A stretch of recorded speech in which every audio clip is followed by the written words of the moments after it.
আল্লাহর হাবিব মুহাম্মাদুর রাসূলুল্লাহ সাল্লাল্লাহু আলাইহি ওয়াসাল্লাম নবী আমার ডাক দিয়ে বলেন, উম্মত, দুনিয়ার জমিনের মধ্যে যেই উম্মতে মুহাম্মদীরা দুইটা কাজ করতে পারবে তারা জান্নাতীদের কাতারে থাকতে পারবে। ইয়া রাসূলুল্লাহ নবী গো, আপনি বলেন না কোন দুইটা কাজ করার কারণে আমরা জান্নাতীদের কাতারে থাকতে পারবো? আমার নবী বলেন, কোন মানুষ যদি তার ঈমানের উপর অটল থাকতে পারে, আর কোন মানুষ যদি ঈমানের উপর অটল থাইকা তার নেক আমলগুলো সুন্দরভাবে করতে পারে, তাহলে ওই ব্যক্তিটা জান্নাতীদের কাতারের মধ্যে থাকবে। ইয়া রাসূলুল্লাহ, ইয়া হাবিব,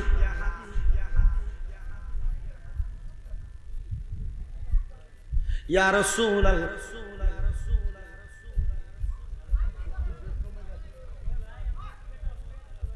ইয়া রাসূলুল্লাহ, ইয়া হাবিবাল্লাহ নবী, আপনি বলেন জান্নাতীদের কাতারের মধ্যে কাদের নামটা থাকবে, তারা কারা?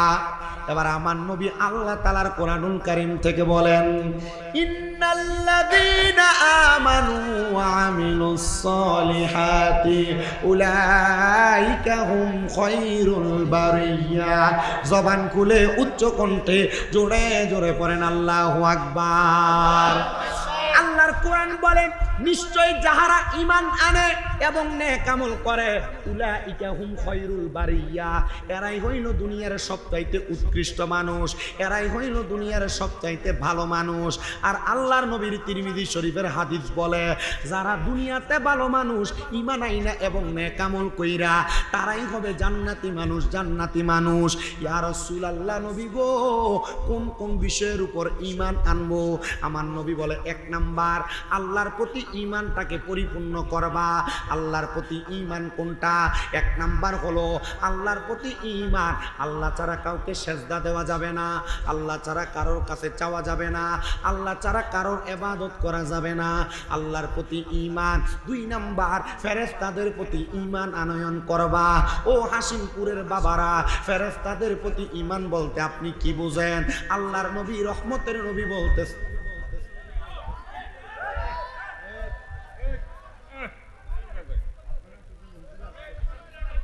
আপনারা কষ্ট, আপনারা কথা বলেন না ভাই। আপনি স্পিকারটি বন্ধ করে আর শুধু মাইকের সাউন্ড, স্পিকারটি অফ করে দেন, স্পিকারটি অফ করে দেন না, আপনি তো বসতেছেন। আল্লাহর নবী, মাইকের আওয়াজ বসতেছেন এবার? রাহমাতুল লিল আলামিন নবী আমার ডাক দিয়া বলে, উম্মত, তাহলে ফেরেশতাদের প্রতি ঈমান আনবা। ইয়া রাসূলুল্লাহ, ইয়া হাবিবাল্লাহ নবী গো, আপনি বলেন না ফেরেশতাদের প্রতি ঈমান কিভাবে আনবো? বলে, আল্লাহ তাআলা অসংখ্য অগণিত ফেরেশতা নির্ধারণ করে রেখেছেন। তোমাদের কাঁধের মধ্যে দুইজন ফেরেশতা, আমরা সবাই জানি, আমাদের ভালো এবং মন্দের হিসাব করে কি করে না? ভালো মন্দের হিসাব লেখে কি লেখে না? নবী আমার বলে, শুধু তাই নয়, আমরা মনে করি আমাদের দুই কাঁধে মনে হয় দুইজন ফেরেশতা। না না না, ইয়া রাসূলুল্লাহ, আর কোথায় ফেরেশতা আছে? এবার নবীজির হাদিসে মুবারাকা পইরা হায়াতুল হাইওয়ান নামক কিতাবের মধ্যে দেখতেছি, উল্লেখ করতেছি, কোন মানুষ, মানব জাতি যারা, তাদের হাতের প্রত্যেকটা আঙ্গুলের মাথায় মাথায় এক একটা করে ফেরেশতা আছে। আঙ্গুলের মাথায় কি আছে? আঙ্গুলের মাথায় মাথায় এক একটা ফেরেশতা আছে। আমরা যে কথা বলি, আমাদের প্রত্যেকের ঠোঁটের মাথায় মাথায় একটা একটা করে ফেরেশতা আছে। আমাদের চোখের পাপড়িগুলোর মধ্যে একটা একটা করে ফেরেশতা, আমাদের কানের মাথায় মাথায় একটা একটা করে ফেরেশতা, আমাদের প্রতিটা কদমের অঙ্গুলি অঙ্গুলির মাথায় মাথায় এক একটা করে ফেরেশতা। ইয়া রাসূলুল্লাহ, ইয়া হাবিবাল্লাহ নবী গো, আপনার কাছে জানতে চাই, আপনি বলেন না এই ফেরেশতাগুলোর কাজ কি? বলে, তুমি দুনিয়াতে নেক কাজ করো না বদ কাজ করো, ভালো কাজ করো না খারাপ কাজ করো, ফেরেশতারা তোমার ব্যাপারে সাক্ষী হয়ে যায়। যায়, আর ওই ফেরেশতারা তোমার ব্যাপারে সাক্ষী হইয়া আমার আল্লাহ তাআলার কাছে তারা বাসির হিসেবে, সাক্ষীদাতা হিসেবে আল্লাহর কাছে উড্ডয়ন হবে।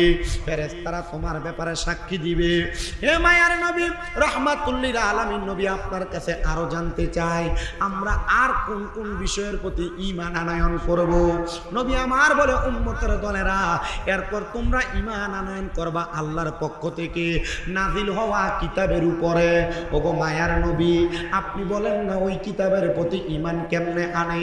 বলে আল্লাহ তাআলা 104খানা কিতাব দুনিয়াতে পাঠাইছেন, এর মধ্যে 100টা হলো সহিফা, আর বাকি 4খানা আসমানি কিতাব। এই 4খানার মধ্যে সর্বশ্রেষ্ঠ কিতাব হলো যালিকাল কিতাব লা রাইবা ফিহি, যেটার মধ্যে কোনো সন্দেহ নাই। আল্লাহ ওই কিতাবের নাম কি? আল্লাহ কয় ওই কিতাব আর অন্য কোনো কিতাব না, এটার নাম হলো আর রহমান আল্লামাল কোরআন। জবান খুলে দূরে দূরে বলেন সুবহানাল্লাহ। আমার মুসলমান ইমানদাররা, ওই কোরআনুল কারীম আমার আল্লাহ তাআলার আসমানি কিতাবের ভালো এবং মন্দ সব কথাগুলা কোরআনের মধ্যে লিপিবদ্ধ করেছেন। কোরআনের প্রতি ঈমান আনয়ন করার পর কোনো মানুষ যদি রসুলের প্রতি ঈমান আনয়ন করে, এদেরকে জান্নাতি বানানো হবে। কোনো মানুষ যদি আখিরাতের প্রতি ঈমান আনয়ন করে, তাদেরকে জান্নাতি বানানো হবে। কোনো মানুষ যদি তাদের তাকদীরের ভালো মন্দের প্রতি ঈমান আনয়ন করে, তাদেরকে জান্নাতি বানানো হবে।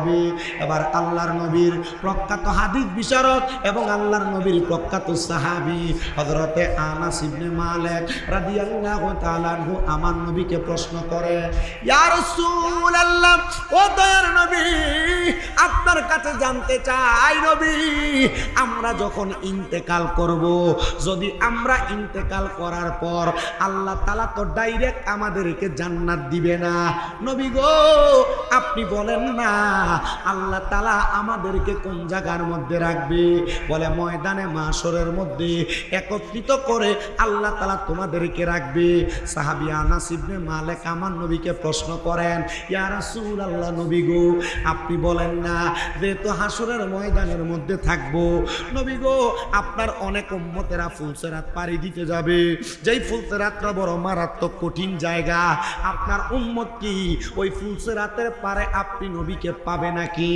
আমার নবী বলেন, কয়লা নাম, অবশ্যই আমার উম্মত আমি নবীকে ফুলসেরাতের পারে পেয়ে যাবে।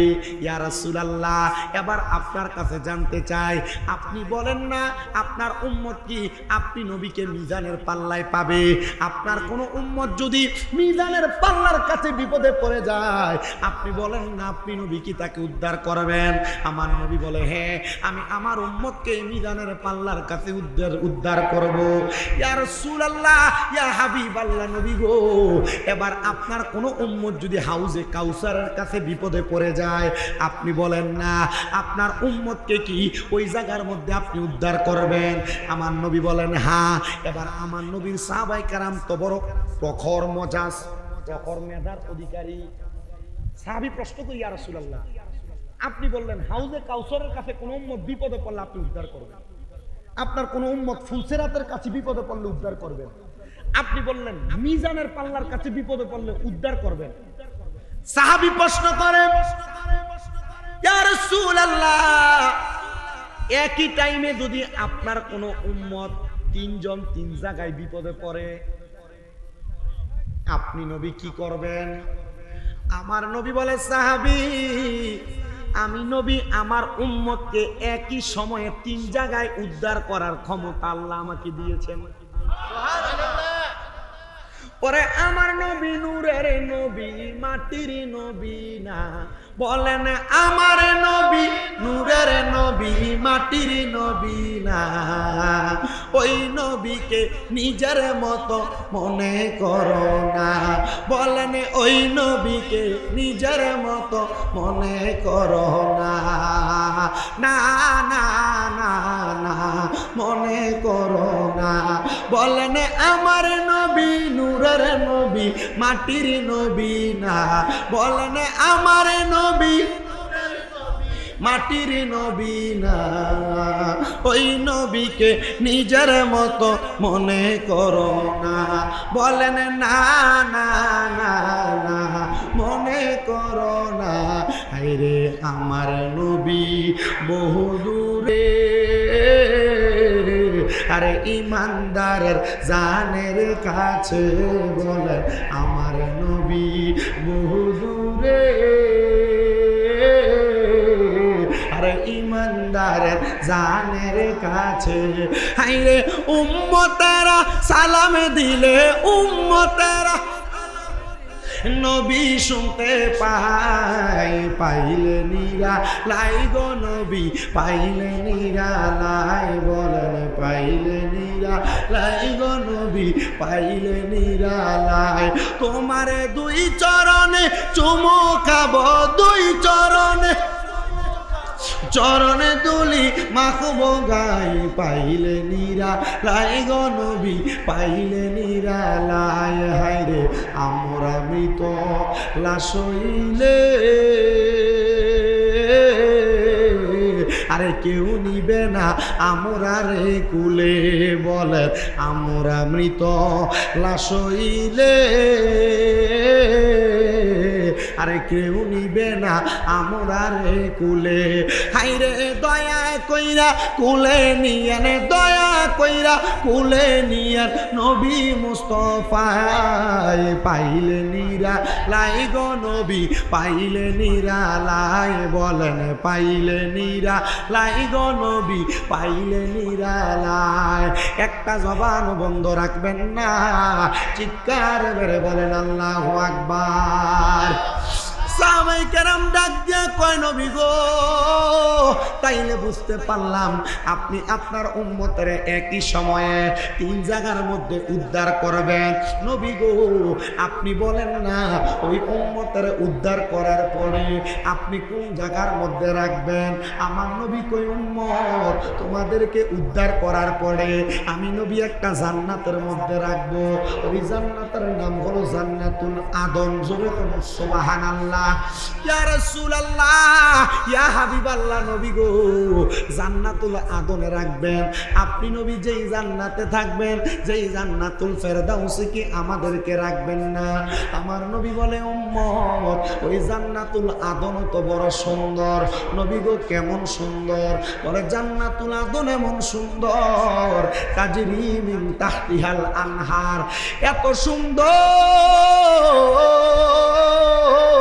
ওই জান্নাতের নিচে দিয়া আমার আল্লাহ তাআলা একটা জান্নাতের নদী বসায়া দিবে, জান্নাতের নহর প্রবাহিত করবে। হাদিসে মুবারাকা পড়ে দেখলাম ওই জান্নাতের নহরের ভিতরে আল্লাহ তাআলা 4 প্রকারের পানি রাখছে। সুবহানাল্লাহ নাই? কচু এলাকার নদী আছে না, গাং গাং আর কি এখন তো নদী আছে এটা নাই আমি জানি। খাল, খালের পানি কি কালার 2-3টা না একটা?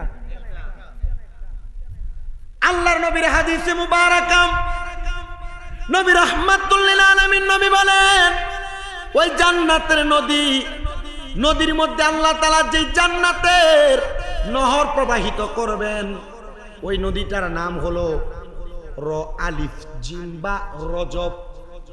মারহাবা কন্যা। ওই রজব নদীর মধ্যে 4 প্রকারের পানি থাকবে, 4 প্রকার।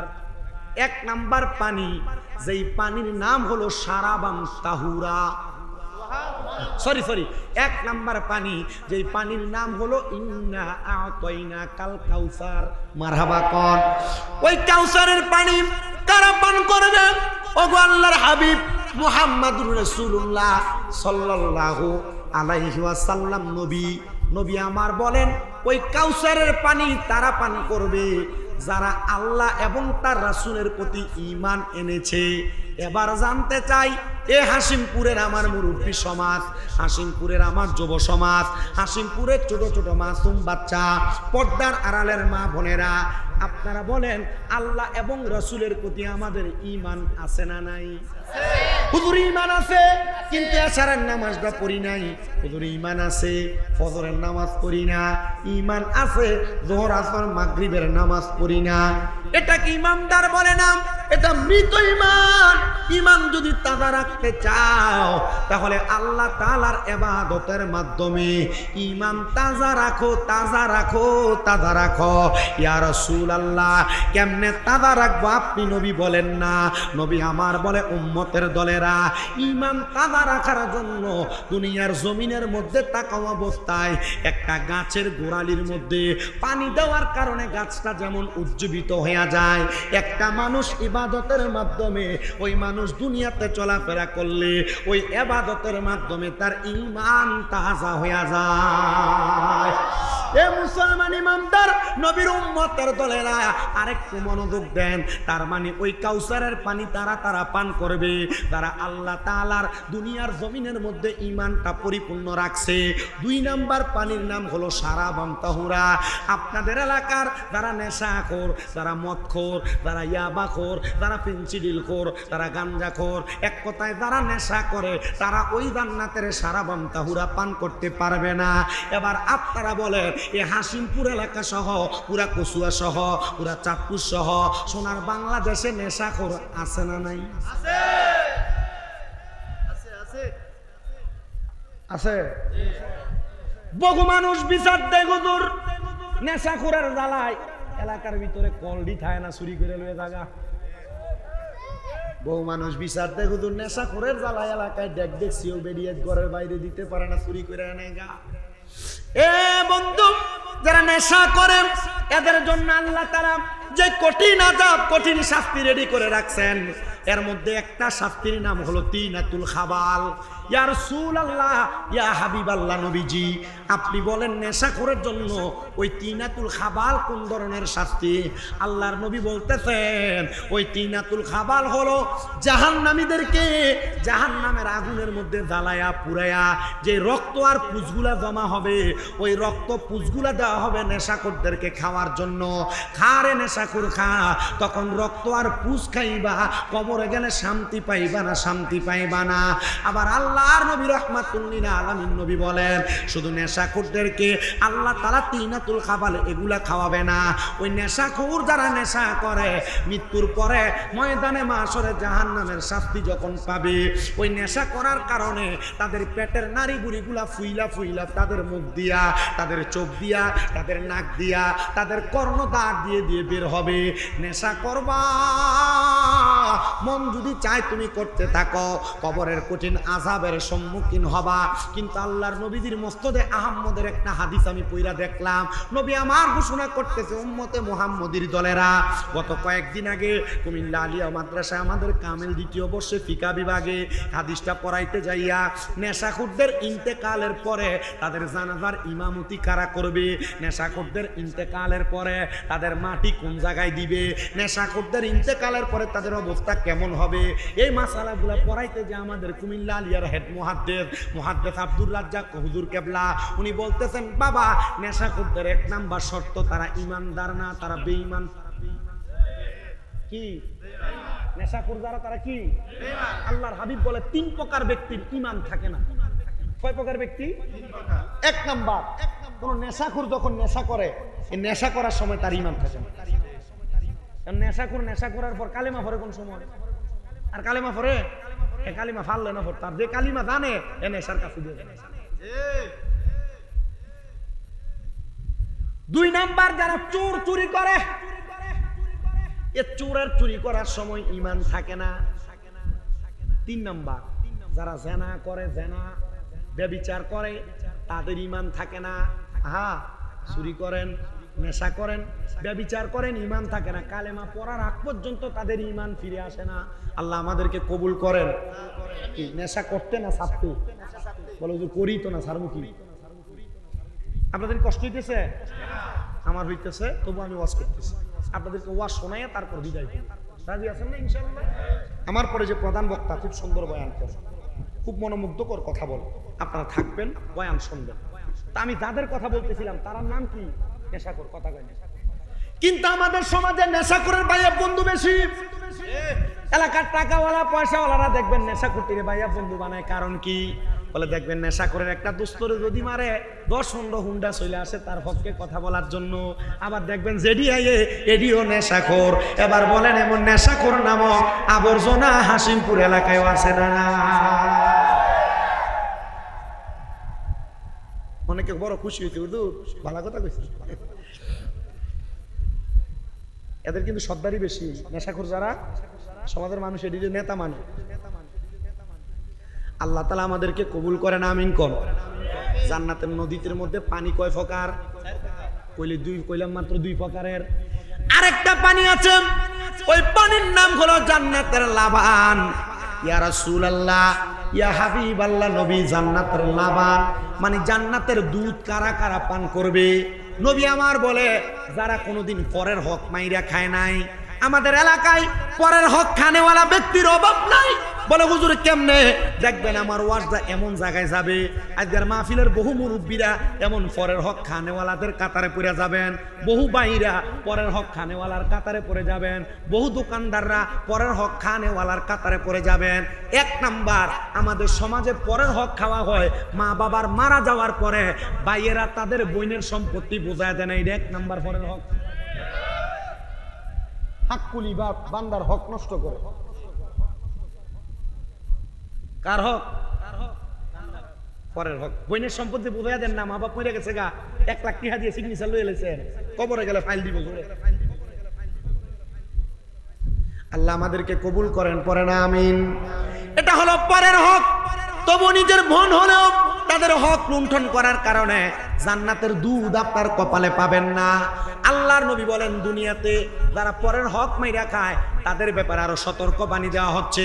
ইয়া রাসূলুল্লাহ, ইয়া হাবিবাল্লাহ, নবী গো আপনি বলেন না আর কোন হকের ব্যাপারে আপনি বলবেন? এই যে দেখেন আমাদের সমাজের মধ্যে মানুষ মানুষকে ওজনে কম দেয় না? ওজনে কম দেওয়া, পরের হক মাইরা খাওয়া। 3 নাম্বার, ক্ষেতের গালা কাছাইতে কাছাইতে কাইতে লাইল এখন হাতের বান বানাই লাইছে। কি আমরা জায়গা 1 ঘন্টা, এটা কেমনে 1 ঘন্টা হইলো? 1 ঘন্টা হইলো না, 1 ঘন্টা না, বাড়াই লাইছে ক্ষেতের গালা কাছাইতে কাছাইতে। চারিদিক দিয়ে ক্ষেতের গালা কাছাইতে কাছাইতে লাইল সাইডটা মানে কেল সাইডটা বাড়ছে। এমন পরের হক খানেওয়ালা ব্যক্তি আছে না নাই? জোরে বলেন আছে না নাই? রাস্তা দিয়ে হাঁটার সময় মানুষের গাছের আম, মানুষের গাছের বড়ই, মানুষের গাছের ফল ফলাদি ক্ষেতের মধ্য থেকে দৈন্য এবং এই মূলা যেগুলা বলেন এগুলা চুরি করা, এটা কি আসলে কি নিজের হক না পরের হক? পরের হক যারা মেরে মেরে খায়, আল্লাহর নবী বলতেছেন তারা জান্নাতের দুধ, জান্নাতের শরাব পান করতে পারবে না।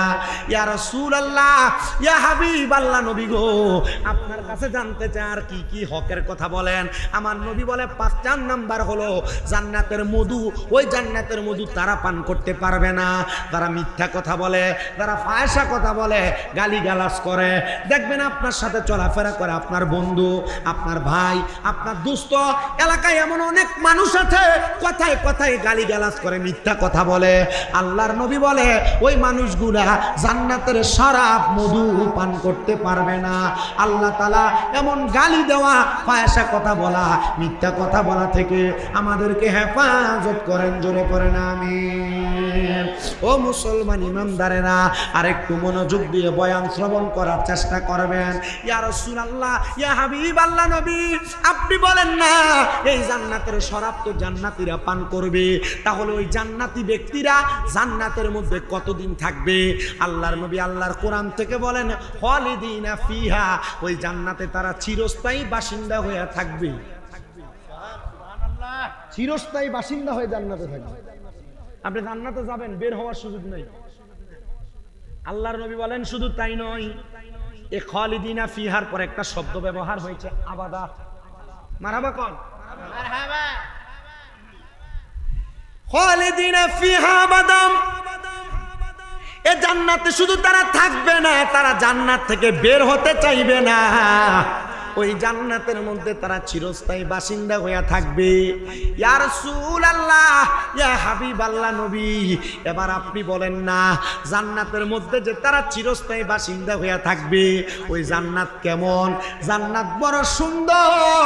আল্লাহর নবী বলেন একটা স্বর্ণের ইট, একটা রূপার ইট দিয়া, মাঝখানে লাল জামারুত ইয়াকুত পাথর দিয়া জান্নাতটারে আমার আল্লাহ তাআলা সুন্দর করে বানাইছে। ও মায়ার নবী, ওই জান্নাতের মধ্যে কারা কারা থাকবে? আগে একবার পরিচয় দিয়েছে ইমানদার আর নেককার যারা। এবার আয়াতের শেষের দিকে বলতেছে রাদিয়াল্লাহু আনহুম ওয়া রাদু আন। ওই জান্নাতে তারা থাকবে যারা আমার আল্লাহকে সন্তুষ্ট করেছে এবং আমার আল্লাহর প্রতি সন্তুষ্ট হয়েছে। মানে যারা আল্লাহর প্রতি খুশি আর আমার আল্লাহ যাদের প্রতি খুশি তারাই ওই জান্নাতের মধ্যে থাকবে। আল্লাহ তারা কারা? বলে যালিকা লিমান খাশিয়া রাব্বা। যারা দুনিয়াতে আমার আল্লাহকে সবচাইতে বেশি ভয় করেছে তারাই হইল ওই জান্নাতি ব্যক্তি। ইয়া রাসূলুল্লাহ, ইয়া হাবিবাল্লাহ নবী গো, কারা আল্লাহরে বেশি খুশি করেছে? নবীজির হাদিসে মুবারাকা পড়তে যায় পাইলাম আমার নবী বলেন রেদার রব্বি ফি রিদাল ওয়ালিদাইন। তারা আমার আল্লাহকে সন্তুষ্ট করতে চায়, তারা যেন তাদের মা বাবার সন্তুষ্ট করে। যারা তাদের মা বাপকে সন্তুষ্ট করতে পেরেছে তারাই দুনিয়া এবং আখিরাতে আমার আল্লাহকে সন্তুষ্ট করতে পেরেছে। কিন্তু আমাদের সমাজ এমন পোষা, আমাদের সমাজ এমন বরবাদ, তারা মা বাপকে সন্তুষ্ট করবে দূরের কথা, বিবাহ করার পরে ভাই ভাই দ্বন্দ্ব করে তাদের মা বাপকে জুদা করে দেয়। বিবাহ করার পরে ভাই ভাই দ্বন্দ্ব হইয়া মা বাপকে আলাদা করে দেয়। মা বাপ কোনো ঘরে সকালবেলা খায়, কোনো ঘরে দুপুর বেলা খায়, কোনো ঘরে রাত্রবেলা খায়, এমন ভাবে ভিন্ন ভিন্ন খাবার খায়। না রে সন্তান না, আপনাদের কাছে আমি ছোট্ট একটা ওয়াকিয়া কারগুজারি শোনায়া দেই। ওই কারগুজারিটা শুই না আপনি আমার বয়ানটা থেকে কিছু শিক্ষা গ্রহণ করবেন। আল্লাহ তাআলার খাস একজন বান্দা যার নাম হযরত আব্দুর রহমান সমরকন্দি।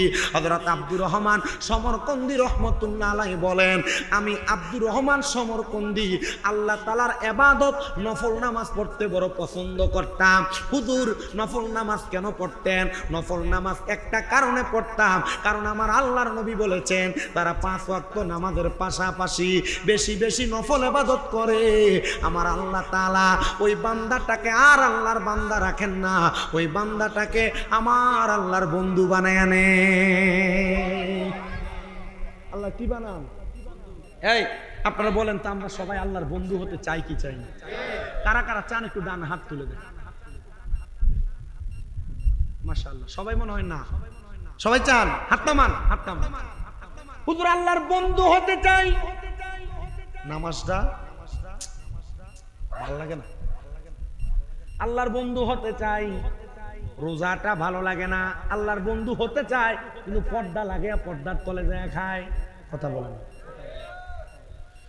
আল্লাহর ওলি হযরত আব্দুর রহমান সমরকন্দি বলেন হে জগতের মানুষ, আমার কাজ ছিল নফল ইবাদত করা।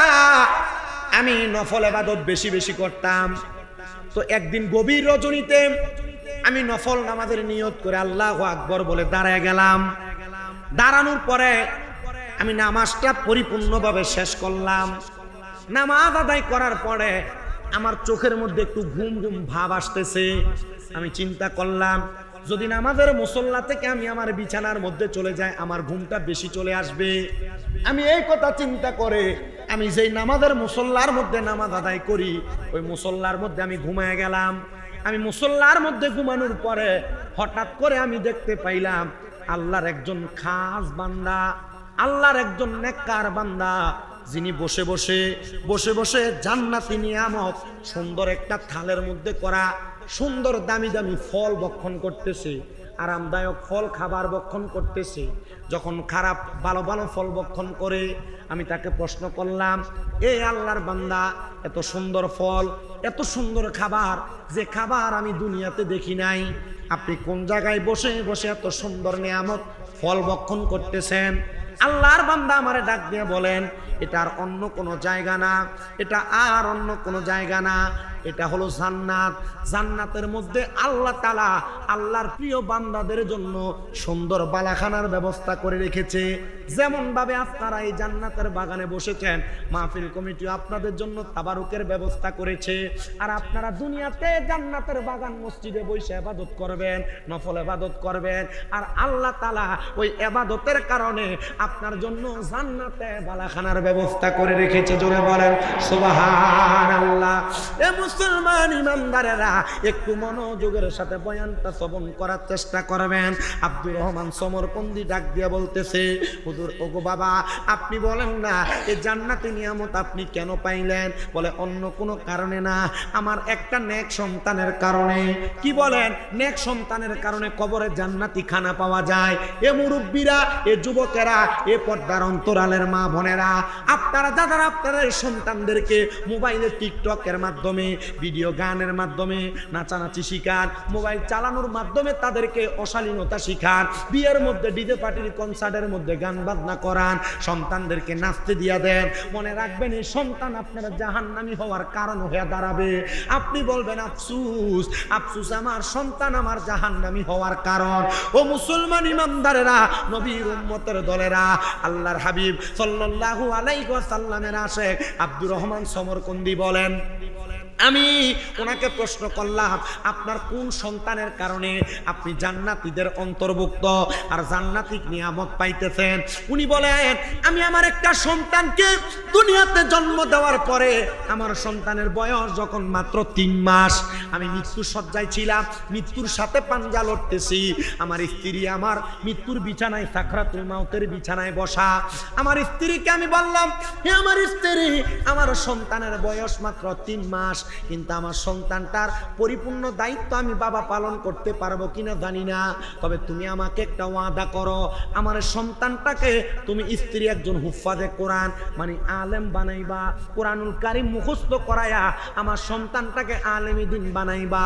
আমার স্ত্রী বলেছে, স্বামী আপনার আদেশ মান্য করা আমার জন্য শিরোধার্য। আপনি যেহেতু বলেছেন আমি আপনার সন্তানটাকে আলেম বানাবো, এবার মা জননী যেমন কথা তেমন কাজ, এই কথা বলে আমি দুনিয়ার জমিন থেকে ইন্তেকাল হয়ে কবরে চলে আসলাম। আসার পরবর্তী সময় আমার স্ত্রী আমার সন্তানটাকে সুন্দর করে পড়ালেখা করে আলেমী দিন বানাইছে। জগতের মানুষ, আমার সন্তান যেই দিন কোরআনুল কারীম শিক্ষা গ্রহণ করে আমার কবরের সামনে আইসা রব্বির হামহুমা কামা রব্বায়ানি সগীরা ওয়া কুর রব্বির হামহুমা কামা রব্বায়ানি সগীরা বইলা দোয়া করেছে। আমার আল্লাহ তাআলা আমার সন্তানের দোয়ার বরকতে আমার কবরটাকে নাজাতের ফয়সালা করে দিয়েছে।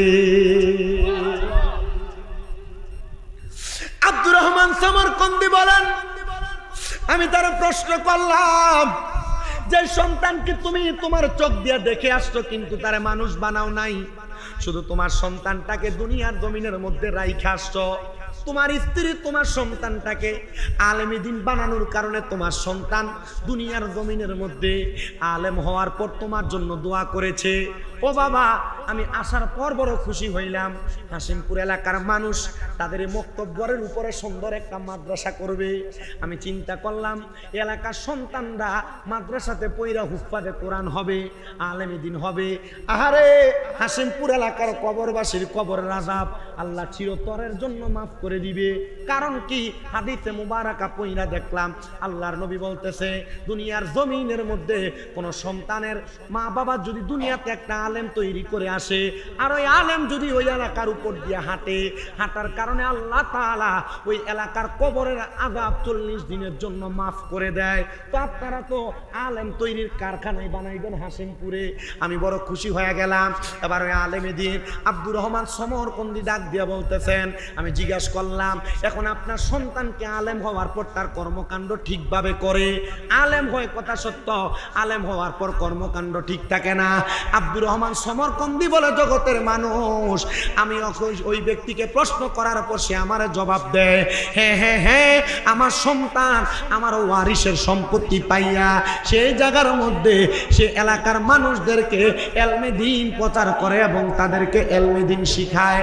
আর ওই শিক্ষা গ্রহণ করার কারণে আল্লাহ তাআলা আমার কবরের মধ্যে দৈনন্দিন আল্লাহর নাজ নেয়ামত দিয়ে ভরপুর করে। বলেন সুবহানাল্লাহ।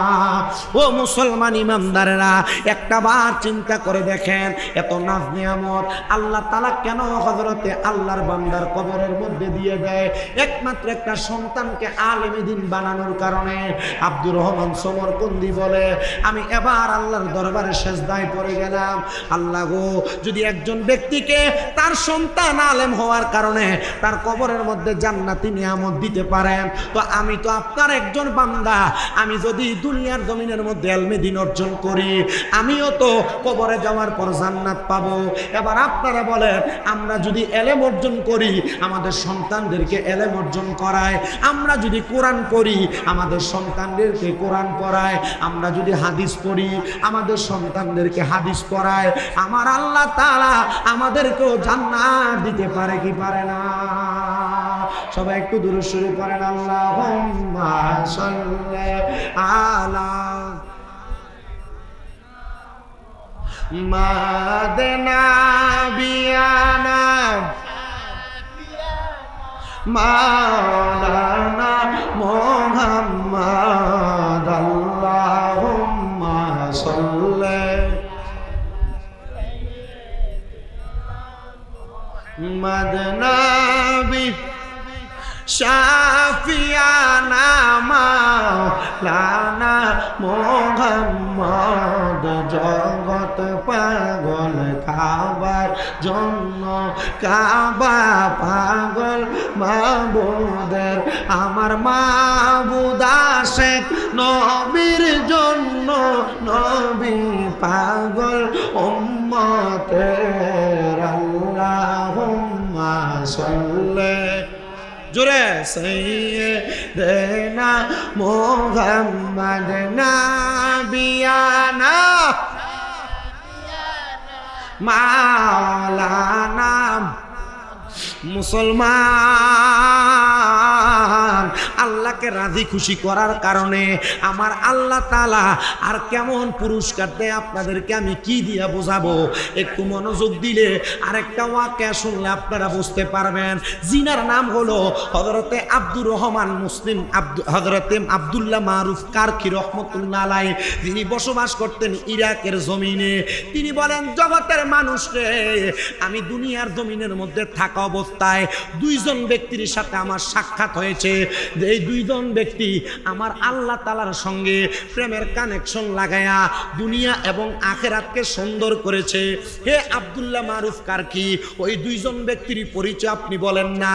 তিনি বলেন, এর মধ্যে একজন হলো, যার নাম হলো হযরতে রুসাইফা, যিনি কাজ হইল নামাজ পড়তেন আর গোপনে গোপনে গুহার মধ্যে বসে বসে আল্লাহর নবীর দুরূদ আদায় করতেন। কি করতেন? নামাজ পড়তেন আর নবীদের উপর দুরূদ আদায় করতেন। তা আমি একদিন হযরত রুসাইফাকে প্রশ্ন করলাম, রুসাইফা, আপনি যে নামাজ পড়েন আর দুরূদ শরীফই পড়েন, খান কি? খাবার কি খান? হযরত রুসাইফা বলে, আমি তো খাবারের চিন্তা করা লাগে না। কেন? হযরত রুসাইফা বলেন, আমি যখন 5 ওয়াক্ত নামাজের পাশাপাশি বেশি বেশি করে দুরূদ শরীফ আদায় করি, আমার যখন পেটে ক্ষুধা লাগে, আমি 2 রাকাত নফল নামাজ আদায় করি। কি নামাজ? আমি 2 রাকাত নফল নামাজ আদায় করি। আমি যখন 2 রাকাত নফল নামাজ আদায় করি, আমি ডান দিকে সালাম ফিরাই, বাম দিকে সালাম ফিরাই। বাম দিকে সালাম ফিরানোর পর দেখে আমার বাম দিকে খাবারের একটা থালি থাকে। কোথা থেকে আসে, কোন দিক থেকে আসে, আমি এটা বলতে পারি না। এ রুসাইফা, আপনি যে বলতে পারেন না, কারণটা কি? আপনি কি এই খবরটা জানেন না? বলে, শোনো, আমি যে নামাজ পড়ি ওই নামাজের নাম হলো সলাতুল হাজতের নামাজ। কি নামাজ? সলাতুল হাজতের নামাজ। আমি ওই সলাতুল হাজতের নামাজ যখন পড়ি, সলাতুল হাজতের নামাজের সিস্টেমটা একটু শিখেন। প্রথম রাকাত সূরা ফাতিহা সূরা ফাতিহার সাথে একটা সূরা মিলাবেন, রুকু করবেন, সিজদার মধ্যে গিয়া সুবহানা রাব্বিয়াল আলা 3 বার পরে আপনার মনে যে হাজত আছে ওই হাজতের কথা বাংলাতে বলবেন। দ্বিতীয় রাকাত সূরা ফাতিহার পরে 3 বার সূরা ইখলাস তেলাওয়াত করবেন, রুকু করবেন, সিজদা করবেন, সিজদার মধ্যে যায়া 3 বার সুবহানা রাব্বিয়াল আলা পরে পরবর্তী সিজদার মধ্যে থাইকা আপনার যত হাজত আছে, আল্লাহ বিদেশ যাইতে পারি না ব্যবস্থা করেন, আল্লাহ কঠিন রোগ মাফ করেন, আল্লাহ আমার সন্তান অসুস্থ মাফ করেন, আল্লাহ আমার সংসারে অভাব অনটন দূর করেন, আল্লাহ আমি মামলা মোকদ্দমায় আছি আপনি উদ্ধার করেন, যত রকমের হাজত আছে আল্লাহ তাআলা সলাতুল হাজতের নামাজের ওসিলায় বান্দাকে উদ্ধার করেন। হযরত হুসাইফা বলে আমি 2 রাকাত নামাজ আদায় করে আল্লাহর দরবারে বলি আল্লাহ আপনার বান্দা কিভাবে থাকবে আপনি জানেন, আপনি ব্যবস্থা করে দেন। আর আমার আল্লাহ তাআলা আমি হুসাইফারে ওই সময় 2 রাকাত নামাজ আদায় করে ডান দিক থেকে বাম দিকে সালাম ফিরানোর পরে আমার বাম দিকে অসংখ্য সুন্দর সুন্দর খাবারের ব্যবস্থা করে দেয়, আর আমি সেই খাবারগুলো ভক্ষণ করি। হযরত হুসাইফা বলে আমার এই কথা শুনে তোমরা অবাক হয়েও না, ও আব্দুল্লাহ মারুফ রুসাফি, আমার একজন ভাই আছে তার কাছে তুমি চলে যাও, সে তো দুনিয়ার কোনো খাবার খায় না, সে তো আমার নবীদের হাত মোবারকের জান্নাতের খাবার খায়।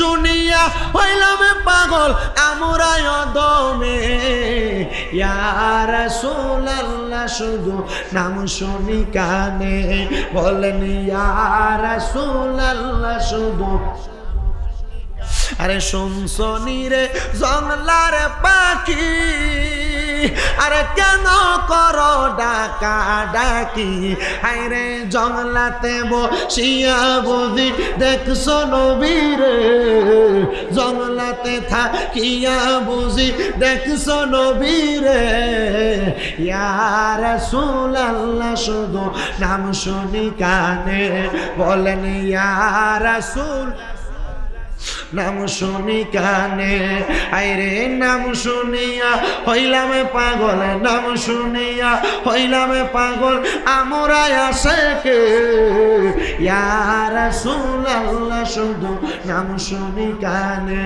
আইরে শোন শুনি রে জংলার পশু, আরে কেন করো ডাকা ডাকি, আইরে জংলাতে তাকিয়া বুঝি দেখছো নবী রে, জংলাতে তাকিয়া বুঝি দেখছো নবী রে, ইয়া রাসূলুল্লাহ শুধু নাম শুনি কানে, বলেন ইয়া রাসূলুল্লাহ শুধু নাম শুনি কানে।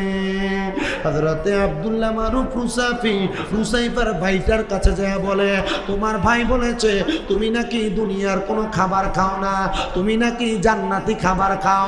এ আল্লাহর বান্দা তুমি কোন জান্নাতি খাবার খাও? উনি বলেন আমার যখন পেটের ক্ষুধা লাগে আমি আমার নবীজির উপরে দরুদ পড়ি, সাল্লাল্লাহু আলাইকা ইয়া রাসূলুল্লাহ, আসসালাতু ওয়াসসালামু আলাইকা ইয়া রাসূলুল্লাহ, সাল্লু আলাল হাবিব, এই দুরূদ শরীফগুলা পড়ি। বলে তাইলে খাবার পাও কেমনে? বলে একদিন আমি দুরূদ শরীফ পড়তে পড়তে আমার ঘরের মধ্যে আমি হেলাম দিয়া ঘুমায়া গেলাম। আমি ঘুমানোর পরে গো হঠাৎ করে দেখতে পাইলাম আমার ঘরের মধ্যে 5 জন ব্যক্তি হাজির হয়ে গেছে, যাদের চেহারা বড় সুন্দর, যাদের চেহারা বড় নুরানি। আমি তারার দেখে প্রশ্ন করলাম কারা গো আপনি, আপনাদের পরিচয় কি? ওনাদের মধ্য থেকে একজন আমারে ডাক দিয়া কয় আমি হইলাম বেলায়েতের সম্রাট, আমার নাম হলো হযরতে আলী কাররামাল্লাহু ওয়াজহু। এ নবীর সাহাবী আপনি কেন আমার ঘরে আগমন করলেন?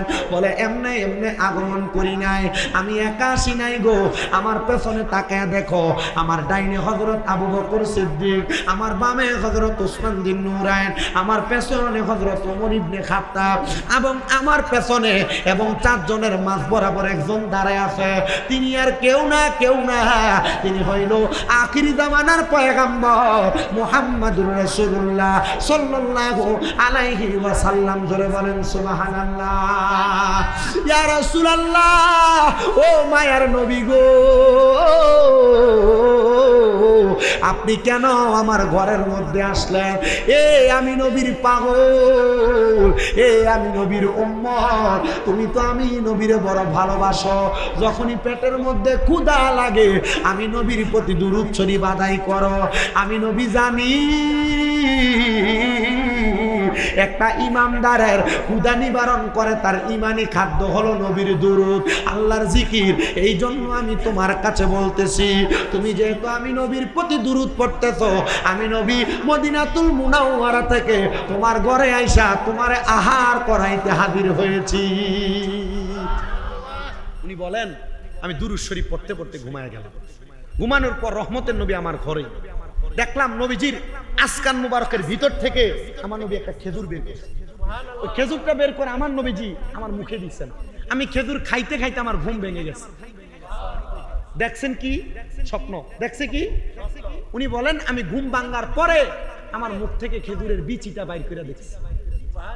নবীজি ঘুমের ঘরে স্বপ্নে যাদের আসে তারা নবীজির দিদার পাওয়া যায়। মারহাবা কন্যা মিয়া। আচ্ছা আপনারা চিন্তা করে দেখেন তো, রহমতের নবী, মদিনার কামলিওয়ালা দয়াল নবী, নূরানী নবী, রহমতের নবী, হেদায়াতের পথ দেখানোওয়ালা নবী, ওই নবী যদি আমাদেরকে দুনিয়ার জমিনের ভিতরে এত সুন্দর নেয়ামত দিতে পারে, আমরা ওই নবীর আশেক, ওই নবীর প্রেমিক হইয়া খুশি না বেজার? আচ্ছা এবার আসেন, ওই নবীরে খুশি করার জন্য আপনি হাজার চেষ্টা করেন, বাইতাম না আপনার মারে বাঁধবেন না। ওই নবীরে খুশি করার জন্য আপনি অনেক চেষ্টা করেন, আপনার আব্বা আপনার কাছে 10 টাকা চাইয়া নেওয়া লাগে, কোন দাম আছে? আরো কষ্টের বিষয় কি শুনবেন? আপনাদের এদিক দিয়ে যখন আমি ঢুকছি রোড থেকে, এক ফোলা হুজুর বাপ মায়ের প্রতি সন্তান যে মর্যাদা, এ ওয়াজ তো বহুত করেন হুজুর, ইয়া এই সন্তানের হক কাজে মা বাপ ঠিক মতো আদায় করে না, এ ওয়াজ একটু করেন। এত ওয়াজের মূল গোড়া ধরছে। আসলে তো মা বাপরে কষ্ট দিলে ক্ষুধা পাবেন না, ক্ষুধা খুশি হবে না, ক্ষুধা বেদার হবে। এই ওয়াজ আমরা সব মৌলবী সাহেবরা করি, সব হুজুররা করি। মা বাপ যদি সন্তানের দায়িত্ব পালন না করে, এই মা বাবার অবস্থা কেমন হবে? এবার আসেন, মা বাপ সন্তান জন্ম দেওয়ার পর একটা মা বাবার 5টা দায়িত্ব, কন্যা কথা কন্যা কয়টা? 1 নাম্বার, কোন মা বাপ যখন সন্তান জন্ম দেয়, মা বাবার দায়িত্ব সন্তান জন্ম নেওয়ার পর তার কানে আজান দিয়ে দেওয়া। কিছু করার না ভাই, আপনারা বুঝতেছেন। আমি চালাই দিতেছি, আমারও কষ্ট হয়েছে। আমি কালকে মাহফিল করছি কুমিল্লা হোম না, আমি আমার লগের ফোলা ফান্ডি করছি, এমন মাইক হইলে আমি 3-4 ঘন্টা ওয়াজ করলাম, আমার কিছু হইতো। আপনাদের অলরেডি মাইকও ভালো আমি জানি, হ্যাঁ বেড়া আজকে কিটা লড়ছর করে বেড়া। হ্যাঁ কে কইছে এটা? ইউটিউবের মাইকের লেগে সমস্যা, আমরা আজীবন ওয়াজ করি। ইউটিউবের মাইকটি খুললা দিব, সাউন্ডটা যদি পরিপূর্ণ ঠিক না হয় এরপর তোমরা কইও কি থাকবে। খোলেন এটি খোলেন, আমার ওয়াজও শেষের দিকে।